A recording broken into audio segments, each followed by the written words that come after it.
ಆಹಾರ, ನಾಗರಿಕ ಸರಬರಾಜು, ಗ್ರಾಹಕರ ವ್ಯವಹಾರಗಳ ಇಲಾಖೆ ಹಾಗೂ ಜಿಲ್ಲಾಡಳಿತದ ಸಹಯೋಗದಲ್ಲಿ ಚಾಮರಾಜನಗರದಲ್ಲಿಂದು ಆಯೋಜಿಸಿದ್ದ ರಾಷ್ಟ್ರೀಯ ಗ್ರಾಹಕರ ದಿನಾಚರಣೆಯನ್ನು ಜಿಲ್ಲಾ ಗ್ರಾಹಕರ ವ್ಯಾಜ್ಯಗಳ ಪರಿಹಾರ ಆಯೋಗದ ಅಧ್ಯಕ್ಷ ಶ್ರೀನಿಧಿ ಉದ್ಘಾಟಿಸಿದರು.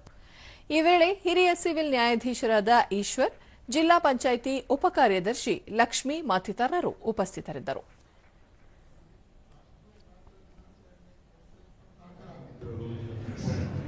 ಸ್ವಾಗತಿಸಲು ಅವಶ್ಯಕತೆ ಇರಬೇಕು.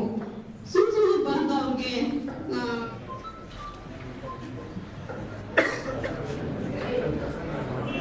ಡಬಲ್ ಸೇರಿರುತ್ತೆ.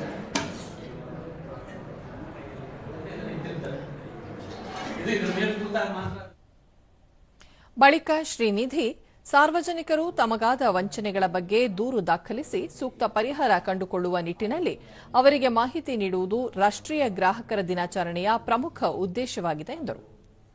ನೀವು ಜಾರಿ ಮಾಡುವಂತ ಅಧಿಕಾರ ನಿಮಗಿರುತ್ತೆ. ನಾವು 30 ದಿನದೊಳಗೆ ಅದನ್ನ ಪರಿಹರಿಸಿಕೊಡಬೇಕು ಅಂತ ಹೇಳಿ ಒಂದು ಆದೇಶವನ್ನು ಹಾಕ್ತೀವಿ. ಅದನ್ನ ಪರಿಹರಿಸಬೇಕಾಗುತ್ತೆ.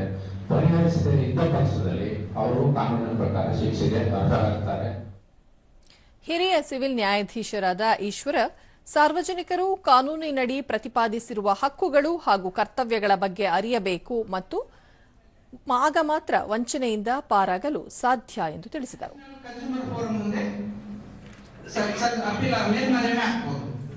ಒಂದು ವೇಳೆ ಅಲ್ಲಿ ನ್ಯಾಷನಲ್ ಕನ್ಸ್ಯೂಮರ್ ಫೋರಂ ಮುಂದೆ ಆಗಿರುವಂತಹ ಆದೇಶನ ನೀವು ಚಾಲೆಂಜ್ ಮಾಡಬೇಕು ಅಂದ್ರೆ ಮಾನ್ಯ ಸರ್ವೋಚ್ಚ ನ್ಯಾಯಾಲಯ ಸುಪ್ರೀಂ ಕೋರ್ಟ್ ಮುಂದೆ ಅಪೀಲ್. ಜಿಲ್ಲಾ ಗ್ರಾಹಕ ವ್ಯಾಜ್ಯಗಳ ಪರಿಹಾರ ಆಯೋಗ ಸದಸ್ಯೆ ಭಾರತಿ, ಶೈಕ್ಷಣಿಕ, ಆರೋಗ್ಯ, ವಿಮೆ ಸೇರಿದಂತೆ ವಿವಿಧ ಕ್ಷೇತ್ರಗಳಲ್ಲಿ ಸಾರ್ವಜನಿಕರು ಅನುಭವಿಸುತ್ತಿರುವ ವಂಚನೆಗಳ ಕುರಿತು ದೂರು ದಾಖಲಿಸಬಹುದಾಗಿದೆ ಎಂದರು. ಆದರೆ ಜಾಸ್ತಿ ಹೆಚ್ಚು ಸಂಖ್ಯೆಯಲ್ಲಿ